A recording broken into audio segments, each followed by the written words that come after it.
We do hand signals now. If we were in the UK, she would have just told me to fuck off. But she was saying 2 songs, not this fuck off.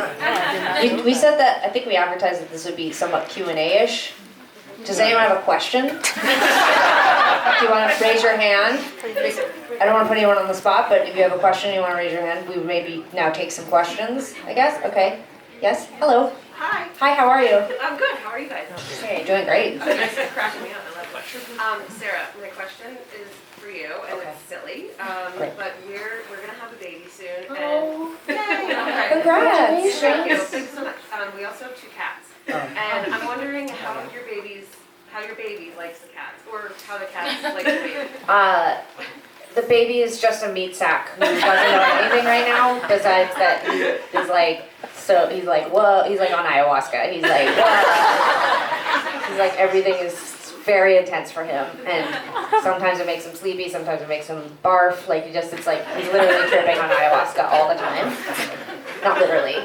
Child Protection Services, in the videos, I mean, like as a metaphor, he's like, life is like ayahuasca at that age. I think it's more important about what your cats are like. Like our cats are, when we brought him home, they were like, what the fuck is that? But mostly because he was crying, and they were just like, that's noisy and we don't really like it. But they're fine now. It's been 4 months and they lay adjacent to us sometimes when we were holding him and stuff. And the other day there's this like play mat that Sid likes to lay on, and Mickey, our boy cat, likes to lay on anything that is not for him. And so he started laying on the mat, and then now he lays on the mat with Sid, just far enough for Sid's arm not to reach him. And even if it's like he's right on the edge of the mat, like Mickey will lay on the edge of the mat just so that Sid's hand can't touch him, like he stays on the mat. And then one time Sid did touch him, and Mickey endured the touching for a brief moment, and I had this thing where I was like, well, now we're about to find out what we're dealing with here. Like, is Mickey gonna turn around and like Edward Scissorhands our child? But he did it, and he just got up and was like, I don't like that. So far it's been fine. And one thing I will say, not that I was like worried about our cat doing this, but like some dog person spread some rumor about cats suffocating babies, and now everyone talks about that. That's not a thing. No. Like one dog person was like, are you sure? Because they were like, oh God, our dogs are always biting babies. And so they were like, let's make a bad rumor about cats. What would a cat do? It would sit on the baby's face. It's not true, so I don't worry about that. Best of luck, all joking aside. Yeah, good luck. I hope you don't have to rehome your baby, because Hi? Yeah, you. Hi, nice to see you. Missed you guys. Nice to see you. I know it's release day, but I have a question that has nothing to do with anything. That's okay. I need to know what your favorite song from Phantom of the Paradise is. Oh, God, that's a good question. Wow. Well, I'll tell you which one's always in my head. Yes. It's still to this day, it's like in my head all the time, is the We'll remember you forever, Eddie. That's always in my head. Okay, Tegan? Yeah, I would say the same. Really? I think I need to rewatch the movie, though, because that's made me be like, what are the other songs? What's the one where she dances around and sings by The herself? audition song. Yeah, the audition song's beautiful. Yeah. Oh my God. Such a good movie. Excellent. That's a great question. Who else? Next to you in yellow. Hey, how are you? How are you? First, thank you both. You guys both changed my life. So thank you. Yeah. I'm sure all of us. My question is, what have you both been listening to lately, and what has inspired the record?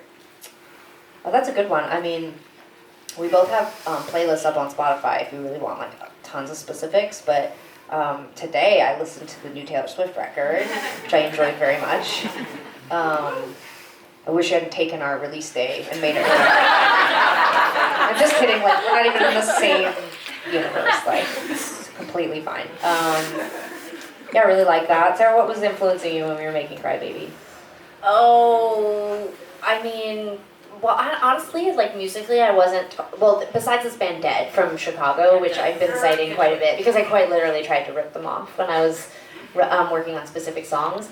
I just try not to even like really like specifically think about like anything. I'm just like I always use this Jonathan Lethem quote / essay that just always really stuck with me from years ago. But it was his essay was called "The Ecstasy of Influence," and I feel like I'm always sort of like absorbing sounds and ideas and visuals and whatever, and I really just think that like my brain is just a garbage dump, and then I start making things, and I'm like, oh, I can see how like the DNA of these very specific things ended up there. But yeah, Tegan's right. We both have Spotify playlists that we post on our Substack that. It's like things that we're listening to all the time, and I just made a Shazam one because I think Shazam is like the not cool, like, you know, when I'm like, here's my playlist, you guys, I've like thought about it a lot, but Shazam is like when I'm drunk and like, what's that song, or like in the back of an Uber, or like at Forever 21, is that still open? Yeah. Anyway, and it's just, that's like the real me, is like what's on my Shazam, because I'm like, that's my real interest. When's that go up, this week? It'll go up this week, yeah. Keep your eye out for that, yeah. All right, one more question in the back with the pink.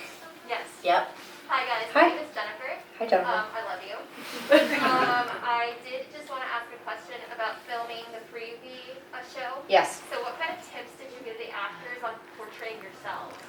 You know, so for those that don't know or somehow managed to miss the thousands and thousands and thousands of posts we've made about it, but we did develop our memoir that came out a few years ago into a TV show. It's out on Amazon. The 5th and 6th episode came out tonight. There's 2 more episodes next Friday. You can watch it if you have Amazon Prime on Amazon Prime, or you can just download this app called Freebie Amazon and you can watch it for free. The leads, I actually found them on TikTok. And when we sold the show, we were also excited about it. We developed the show with our friend Clea Duvall, who ended up writing and directing a lot of it. And the 3 of us were very paranoid we'd never find twins. Like, we were like, how are we going to find twins that are young enough, but that also are talented, that can act, but then they also have to be able to play music, and they also need to be kind of like we wanted them to be like us, and we really wanted them to be gay, or at least somewhere on the LGBTQ spectrum. And we were like, that's fucking impossible. And then before we even started casting, just one day I was on TikTok scrolling, and this account came up, this with the name Rayleigh, and it was just, she eventually is cast to play me, but she's just doing like a tour of her car, you know, like people do on TikTok. You know, like that's annoying, and then you watch like thousands of videos of being like, hey guys, so this is my car, and I'm just like killing time between shifts at work, and I got sushi for lunch, so I'm gonna give you a tour of my sushi. So I got California roll, and I've had this sushi before, and it's really good, and I just like was mesmerized, and then I was like, this is me, like I'm like this, like, and I was like this in high school, and so I kind of went deeper onto her page and figured out she's a twin, and her sister Season was kind of the straight man to the whole thing. Like they had this whole bit they would do with each other, like we're really be like, come on, Seas, say something to the camera, and then Season's like, hi, and I'm like, that's fucking Sarah. And I sent a bunch of links to Sarah, and then we sent them to our high school friends, and long story short is months later, we really applied pressure. We got so many great audition tapes, but we were like, can we see Season and Rayleigh? And everyone was like, we don't know how to find them. And Sarah made a TikTok being like, help us find Rayleigh. And then like an hour later, she like dropped into our DMs and was like, what's up? And Sarah was like, I think you should audition for our show. We're in a band and we think you'd be perfect for it. And anyway, when they got cast, we all got on a Zoom together, like the other people who were involved with the show, and Season and Rayleigh, and we were like, surprise, like, you're cast to be the leads on our show. And they were like, okay. We were like, they don't understand what's happening right now. And so then that night, their parents FaceTimed us. The 4 of them were all on screen together, their mom and dad and Season and Rayleigh, and their parents were like, is this real? We're like, yes. But they're amazing in the show, if you haven't seen it. Like, and not just because they're amazing, because like, wow, they aren't actors or musicians. Like, they're actually, there's just something really beautiful about their performances. They're figuring out who they are. They were 20 when we cast them. They're working at a pizza joint in Fresno, and they were sort of figuring it out. Like, and they're portraying us at an age where we were also fucking figuring it out, and they just do it so beautifully, and they committed themselves entirely to the role, and it was really amazing. The show's really beautiful, you know. It's like so many incredible people were involved in making it, but so many women, so many queer people, and we're just really proud of it and so grateful that we had the opportunity to do it. You know, we like, as many of you know, we're like total fucking dirtbags. We were like such shitheads in high school, and like the fact that we have a music career is kind of stunning and unbelievable, and then to have the show has just been an absolute dream. So if you haven't yet watched it, please do. It actually really matters, like streaming TV and music these days. It really, algorithm is king, so if you're waiting for a couple months, don't, because it's not your fault if we don't get picked up, but like You could have contributed to it not getting picked up because you were too busy to watch the show now. We need you to watch it now and tell people now. Because it's not good enough in a month, okay? Remember My So-Called Life? One fucking season. Why? Because everybody was like, oh, watch it later. Don't watch it later, watch it tonight. And then put our album on in the background and just mute it. Don't mute it, because then it won't work. Don't mute it? Don't mute it, Oh. otherwise it won't chart. You have to leave it at least like 1%. Okay. Okay. I'm so glad we had this meeting. You guys have been so amazing. We're gonna play one more song. Well, we have a housekeeping item too. We're playing New York next week. Yeah. And I hope all of you are coming. If you've been on the fence about that, also don't be on the fence on that. Because I think in the past people were like, I'll see Tegan and Sara next time, but I mean, we don't know what's gonna happen. I mean, so just like, don't wait. We might not get picked up for another season of our so come see us. We're really excited to play. Thank you so much for coming out. Thank you for supporting our band for so long. So many of you have been with us for such a long time. We're truly, truly, truly beyond grateful and humbled that you keep showing up. And we really love this record, and we hope that you'll support it and tell people about it. And I also just want to give a big shout out because our new label, a lot of the people who work at the label are here right now. We signed to Mom and Pop this year. It's our first time being back on an indie label in 15 years. We're so happy.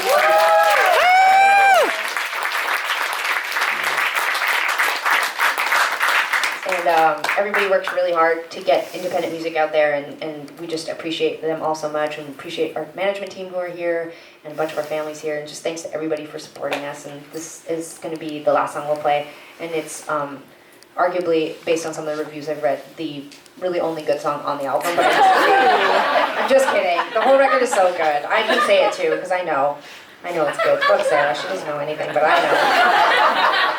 But this song's dope. And thanks to all of you. We'll see you next week. I think this went well. For our first show back, I feel like it went really great. I feel good about it. I didn't know I would be sitting down. I wouldn't have worn such a big jacket. I would have worn a t-shirt, but that's fine. That's my only thing. And a huge round of applause to Izzy. Is likely about to spend like a year of his life being like, did they just talk? Like, are we cutting songs? You do so good. And we are. We're cutting a song. Okay. That's it. 1, 2, 3.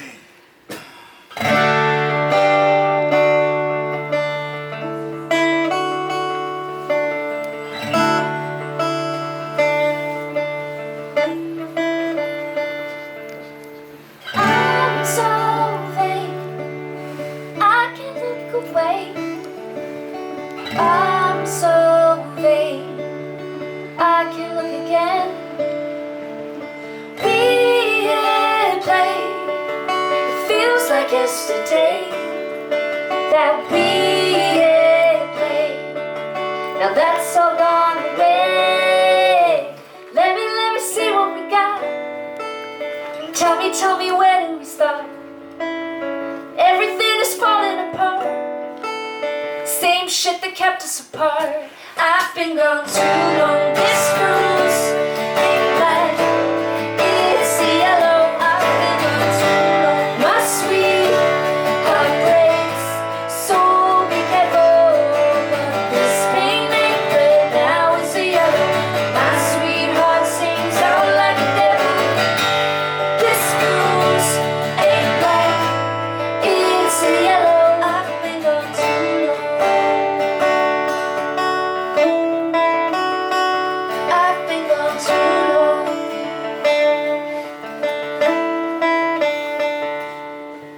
Hating all our friends, hiding from the calls. We were wild, just taking off our clothes.